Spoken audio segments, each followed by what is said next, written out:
So praying for people to be honest. It's a good thing. All right, anybody else? Get a good lawyer. Probably a great idea. Get a good lawyer. Good attorney. Yes? I would say advise her to sincerely forgive him, because if she's holding on to any resentment or bitterness, it's only going to harm her in the long run. Okay, good. But don't raise your hand. Does anyone have a problem with that? Don't raise your hand. Like, imagine if it was you. Like, sometimes it's easier to say, I'm going to give you some advice, because I know exactly what you should do in this situation. I'm praying about it. This is probably the best thing. Just imagine if it was you. Like, ugh. There'd be so many emotions, and when your emotions get going and your adrenaline gets going, guess what you lack? Logic. You lack logic. People can tell you to pray and do this and do that. How many people I talk to all the time that they're so wrapped up in the whole thing, they can't think of what to do that makes sense. I want to say one thing this morning and kind of run on that, and that is love ain't easy.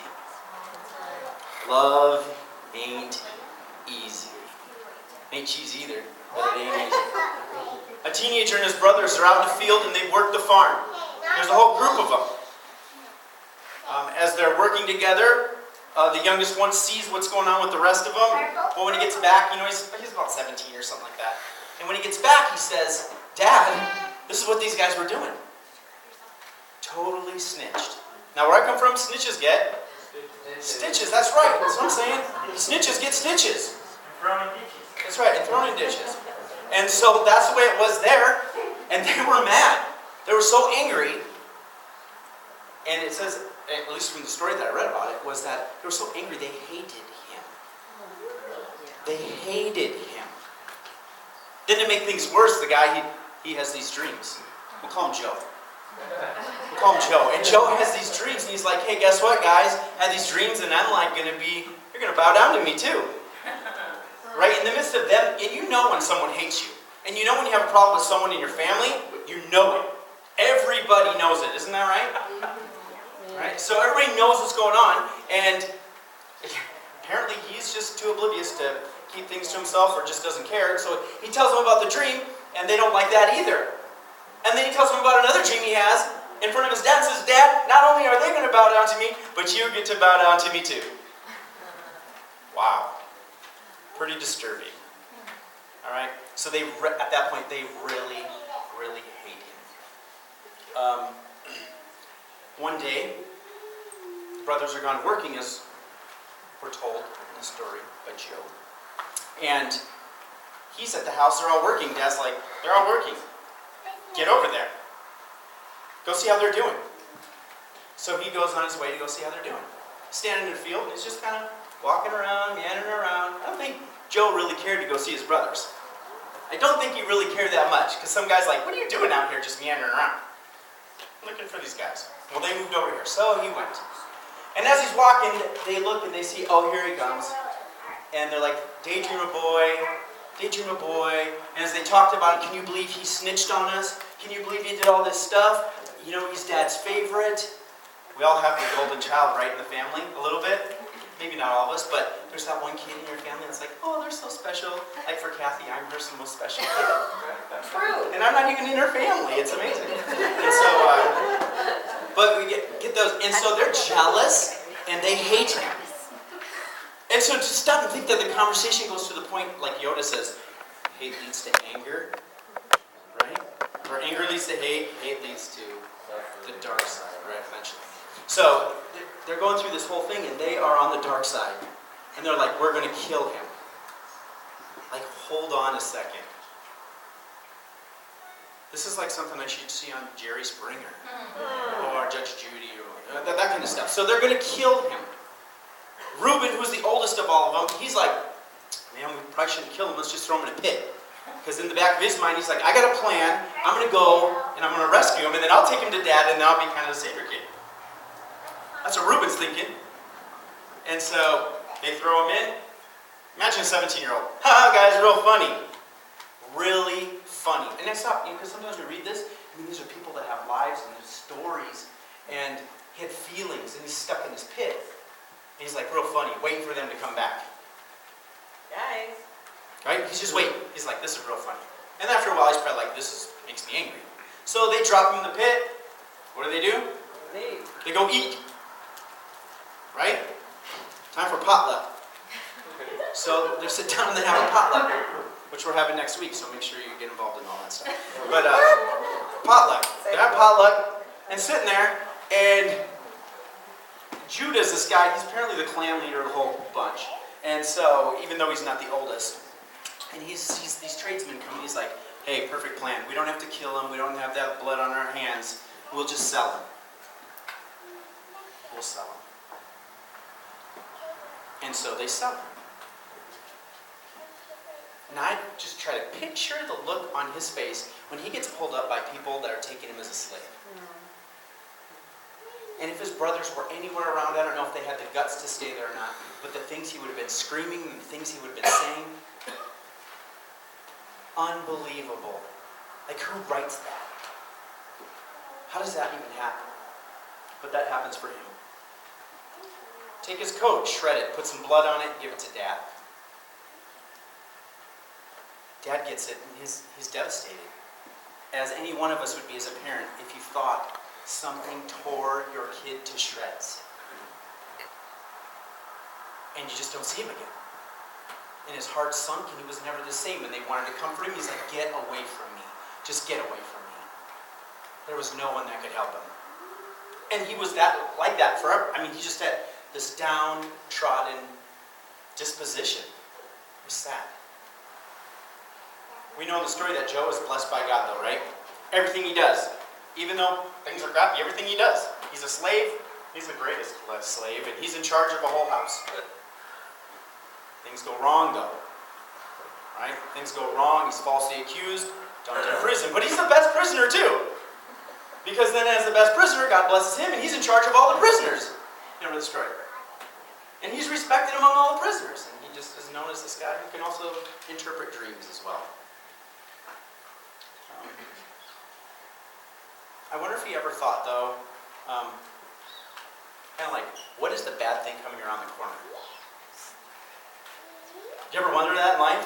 Like, you get to a certain level and you're like, oh, it's going to be good, it's going to be good. And then there's a financial disaster, or there's someone does something to cause serious drama, or someone at work is just a pain. Someone's a pill. Isn't it like that? It's like, don't we ever just catch up? Don't we ever just make it and it's good? And so I'm sure he's like, okay, everything's going good in prison, and he's taken up, and he's in Pharaoh's, wow, he's Pharaoh's second dude, right? Really his first dude. Other than Pharaoh, there's no one more important than him. And I can imagine, like, what's coming next. Like something bad's coming around the corner. I just feel like that. So, good times came. They stored food, just like Joe said they should. And they saved a lot of people. But then comes the day. Then comes the day. Here comes the clan of hoodlums. Now picture, remember Joseph was like 17, so at this point, these guys, when he was 17, they were like 20s, 30s, all right? Sometimes we think he was like just a little kid. So they're a little bit older, and now some 20 years have passed. So he's in his 30s, 37, okay? Oldest some of you, in charge of everything, and his brothers are in their 40s and 50s. All right, so this isn't just a bunch of young kids walking around. These are guys like, they're coming in, they're starving, they need food. But there they are. And I just try to picture what he was feeling. Try to just imagine what he was feeling. Like the first time he'd seen them. They're alive. And I remember what he did. And I remember what he did. And all of them did. I'd be so angry. Sometimes it's easy to read and go, I wouldn't be angry. Because God was working it out for good. Whatever. We get angry sometimes. We get angry at the people closest to us that hurt us and do certain things, don't we? I know I do. And so he's angry. And he goes through this little thing. He wants to know, though, because he could wipe them out, but he really wants to know one thing. And I think this is something that we all do. Have they changed? when it comes to dealing with someone who's hurt us or done something against us or conspired in a certain way, have they changed? Because if they haven't changed, then I'm not going to forgive them, right? Isn't that right? I mean, it's really tough. He wants to know if they've changed. And so he sets this whole thing up and gives them grain and gives them their money back and says, bring your youngest son, goes through this whole thing trying to test them, see how they would treat the youngest kid, see if they would throw him under the bus like they threw him under the bus. Right? So they don't sell him out. And at some point, as things get worse and worse and worse for them, they come to this realization. The things that we did wrong are coming back to get us. The things that we should have done or shouldn't have done are coming back to get us. And I know I've had that thought before. And I've heard people say it too, like, if we wouldn't have done this a long time ago, this wouldn't happen. Maybe God's punishing us. Maybe you've never had that thought before, but I've had that thought. Like maybe he's doing something. And so here's the thought, like it's all coming back and we can't get away from it. And they go on and they start talking about it, and they're talking about it in their tongue. They don't realize he can understand it. And they're like, we saw the sorrow in his face. We saw all this stuff, and it was horrible, and we did that to him. And it's all coming back on us now. And they were willing, actually, at that point, to take the punishment. Someone said, you should take the punishment for the guy that called me earlier, or at least go and talk to the judge. And I counseled him to do that too. I was like, dude, at this point, you need to go tell him the truth. But no matter what that looks like, and if she gets prosecuted, then you take the family and you move to Mexico. Right? That would be fair. Yeah. No matter what that looks like. You do what's right no matter what it looks like. And so at this point, they don't know what to do. They're stuck. And he can't handle it anymore. He just can't handle it, and he cries. And he's like, it's me, and it's me. And they're like, no, it's not you. You do not look like you. And then they get close, and they see that it's him. And they're like, and they cry, and they weep on each other. And he says the most amazing thing, when love ain't easy. And it's on the screen here. It's going to come on screen, a little verse.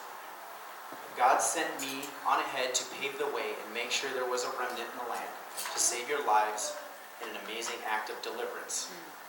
So you see, it wasn't you who sent me here, but God. He set me in place as a father to Pharaoh, put me in charge of his personal affairs, and made me a ruler of Egypt. I'd like to propose this morning that when love ain't easy, and things don't seem fair, and it's all kind of messed up, to realize that there's maybe a bigger plan and a bigger picture going on to every single thing in our lives. It doesn't make it right, but apparently Joe kind of knew Romans 8:28 that says all things work out together for good. And that's a hard one when someone's hurt you and done these things. But when love ain't easy, sometimes the only thing you can do is look at the bigger picture. Okay? Look at those bigger pictures. Because for me, as I read the story, love wasn't easy for Joseph. Love wasn't easy for his brothers. Love wasn't easy for Dad. Love has never been easy. It's not easy for God. It wasn't easy for Jesus or the Spirit or the angels who sat and watched by. When love's not easy, maybe consider the bigger picture. You may have heard this song before. Love hurts. Love scars. Love wounds and makes marks. Any heart not tough or strong enough to take a lot of pain, love is like a cloud. It holds a lot of rain. Love hurts. I'm young, I know, but even so, I know a thing or two. I've learned from you. I've really learned a lot. Love is like a flame. It burns you when it's hot. Some fools think of happiness, blissfulness, togetherness. Some fools fool themselves, I guess. They're not fooling me. I know it isn't true. I know it isn't true. Your love is a lie made to make you blue. Love hurts. Anyone know the group? Nazareth. Good boy. Yeah. Pray for Ken. Pray for Ken. I said pray for Ken, yeah. Over the last month we've talked about love. We talked about love being unconditional. You're the apple of God's eye. We talked that love is best when it's lived out for you and for other people. We talked about how God's love is kind of alienist-like, like it's extraterrestrial, it's from beyond us, it's hard to understand. And lastly, love just isn't easy. Love ain't easy. But when we look at it and try to look at love, even though it's not easy, when we look at it in the bigger picture, our life in the bigger picture, because not only is love not easy, life is not easy. Every day is something else.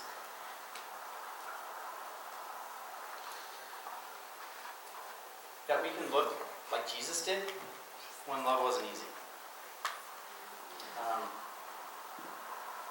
We can look for a change in the person, and we can love anyway.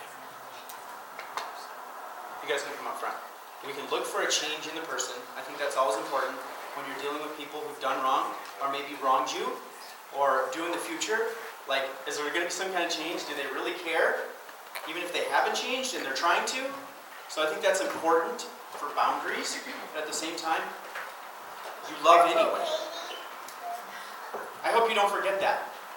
When love ain't easy, you love anyway. Say it with me together. When love ain't easy, you love anyway. God is our example. Jesus is the greatest example of that. And only through His Spirit can we do something like that. Okay? Let me pray. Father in heaven, thanks for your word. Thanks for an amazing story. An amazing story. Thanks for loving us so much. Thanks for giving us an example of your life even in this story and how we should live life with others. Thanks that I did not have to live life like Joe did. But his life stands as a testimony, and there's a whole lineage of people after him. He was faithful to you. His dad was so faithful to you. You bless them. Help us to continue to do that, not so we could receive salvation, but because you've given it to us free.